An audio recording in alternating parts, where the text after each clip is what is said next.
Turkiyada o'zbekistonlik ayol o'ldirildi.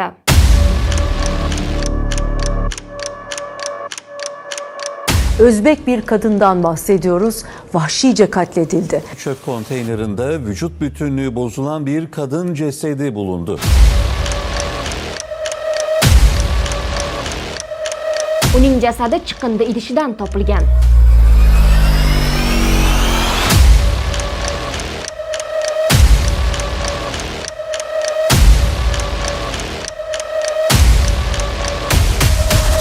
Qotil begona emas, u ham o'zbekistonlik.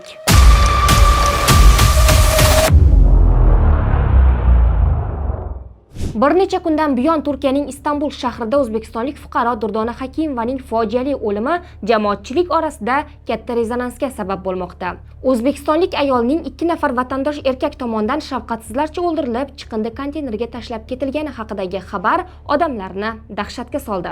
Poşetin altına doğru yırtınca bir şoka uğradım. Elim ayağım boşaldı. Direkt oradan karakola gittim. Bu Turkiyaga ishlash uchun borgan ayol bilan bog'liq birinchi fojia emas.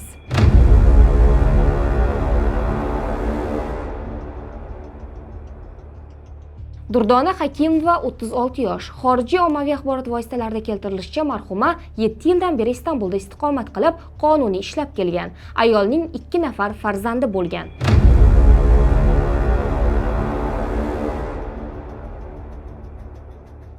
Joriy yilning 24-yanvar kuni kechqurun 36 yoshli Durdona Hakimovaning jasadi Istanbulning Shishli tumanidagi chiqindi konteynerdan topilgan. Mahalliy vaqt bilan soat taxminan 19:40larda qog'oz yig'uvchi Okan Duatepe mahallasidagi Kuylubog' ko'chasi 25-uy oldidagi axlat konteynerdan choyshab va paketlarga o'ralgan jasadni topgan. U darhol politsiya bo'limiga xabar bergan va politsiya voqea joyiga kelib jasadni tasdiqlagan. Holat jinoyat sifatida baholanib, mahalliy huquq-tartibot idoralari tomonidan tergov ishlari boshlangan. Istanbul politsiyasi tomonidan o'tkazilgan tezkor chora-tadbirlar natijasida qotillikka aloqador 2 nafar shaxs bir necha soat ichida Istanbul xalqaro aeroportida qo'lga olindi. Ular Gruziyaga chiqib ketishga urinayotgan paytda to'xtatilgan. Dastlabki ma'lumotlarga ko'ra, ushlangan shaxslarning har ikkisi ham O'zbekiston fuqarolari hisoblanadi.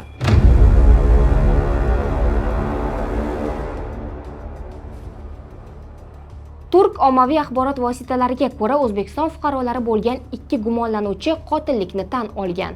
Ma'lum qilinishicha, u tergov paytida Durdona Hakimova bilan romantik munosabatda bo'lgani va janjaldan so'ng uni o'ldirganini aytgan. U shuningdek jinoyatni sherigi bilan birga sodir etib, jasadni bo'laklarga ajratgani va qoldiqlarini Shishli tumanidagi chiqindi konteynerlarga tashlaganini bildirgan. Xavfsizlik kameralari gumonlanuvchilarning sumkalari bilan harakatlangani va keyin aeroportda qo'lga olinganini tasdiqlamoqda.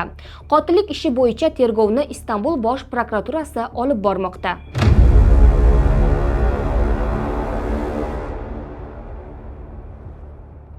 Istanbulda o'zbekistonlik Durdona Hakimovaning o'limi ortidan turk ayollari norozilik yurishi o'tkazib, adolat talab qildi.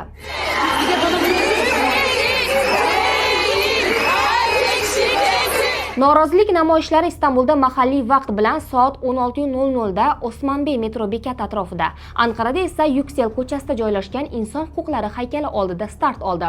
Ishtirokchi ayollar jasad aniqlangan Kuylubog' ko'chasi tomon yo'l olib, erkaklar tomonidan sodir etilayotgan zo'ravonlikka qarshi muhojir ayollar yolg'iz emas degan shiorni aytishdi. Korkmuyoruz! Korkmuyoruz! İtaat etmiyoruz! Korkmuyoruz! Korkmuyoruz!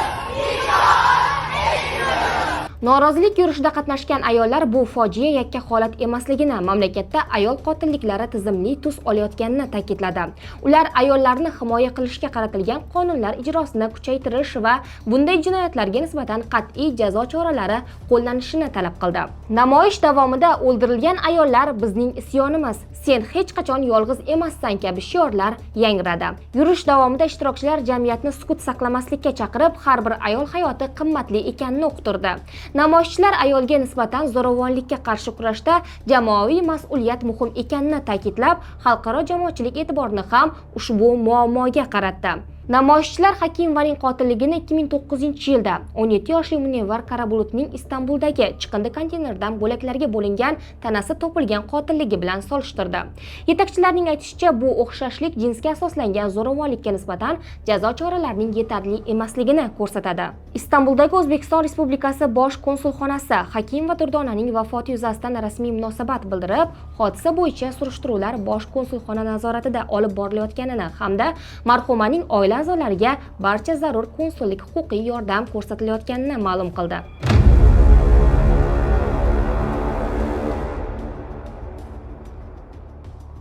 Gender tengligi eksperti Kamola Aliyeva holat yuzasidan fikr bildirib, ayolning vahshiylarcha o'ldirilgani haqidagi yangilik ostida ba'zi odamlarning jinoyatni emas, qurbon bo'lgan ayolning axloqini muhokama qilayotgani zo'ravonlik uchun javobgarlikni jinoyatchidan olib, qurbonning o'ziga yuklash deb aytdi. Bu yerda gap axloq yoki tarbiya haqida emas, gap inson huquqlari haqida ketyapti. Yashash huquqi mutlaq huquq. U insonning kim bo'lgani, qanday yashagani yoki kimga yoqqan, yoqmaganiga bog'liq emas deb yozdi u. Shuningdek, inson huquqlari faoli Gulnoz Mamarasulova ham ushbu voqeaga munosabat bildirib, jamiyatda ayollarga nisbatan zo'ravonlikni oqlash holatlari tobora ildiz ortib borayotganini ta'kidladi. Uning so'zlariga ko'ra, Istanbulda o'zbekistonlik ayolning vahshiylarcha o'ldirilishi ortidan ayrim o'zbeklar tomonidan jinoyatni emas, qurbonni muhokama qilish holatlari kuzatilmoqda. Istanbulda o'zbekcha vahshiylik harakatlarini oqlayotgan o'zbek jamiyatini ko'rib, rostini aytsam shokdaman. Har safar bir xil manzara. Ayol o'ldiriladi, jamiyat esa qotilni emas, qurbonni muhokama qiladi. Qotillikni normallashtiradi. Keyin esa bu birinchi marta emas deb qo'ya qolamiz. Chunki haqiqatdan ham birinchi emas dedi u.